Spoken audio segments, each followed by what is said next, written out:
For now, I want to invite you to join me in a litany of resistance. In this litany, I invite you to respond with the words, "We can't breathe." As Eric Garner, a black man, was being strangled by white police officers, he said 11 times the words, "I can't breathe." So we will say 11 times the words, "We can't breathe." Eric Garner died on the streets, but he was not forgotten, and he's not alone. None of us are alone in this struggle. We're all connected in this web of racism and police violence. And so we respond together with the words, "We can't breathe."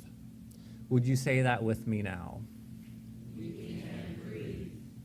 We can't breathe because we're choking on the tears for our lost brothers and sisters.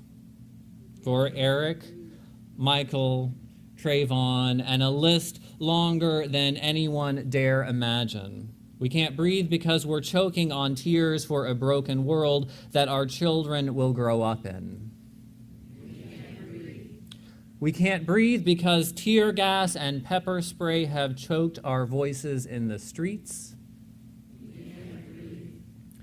We can't breathe because the history of racism and police violence weighs heavy on our chests and infects the air we breathe with a stench of injustice. We can't breathe because when we send our sons and daughters out into the world, we hold our breath until they make it home safe. We can't breathe because we have run this race so many times. We've struggled for years, decades, and centuries as black and brown men have been murdered in the name of justice. We are exhausted. We can't breathe because the spirit of life, the breath of God, is being stifled by the sin and fear of hatred. We can't breathe because for some of us, the scales of justice have been replaced with a noose of hatred. And justice anywhere is a threat to justice everywhere. We can't breathe because the winds of change seem to have stopped. The progress toward racial equality that once seemed inevitable now feels impossible.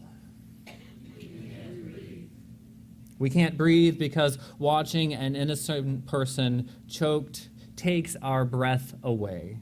It's shocking, it's disturbing, it's disgusting, and it should be. We can't breathe because we're holding our breath for a dream, holding our breath for a day when all children will live in a nation where they're judged not by the color of their skin, but by the content of their character. We can't breathe, but we will stand and we will march and we will pray and we will sing and we will speak our truth until it is heard. Amen.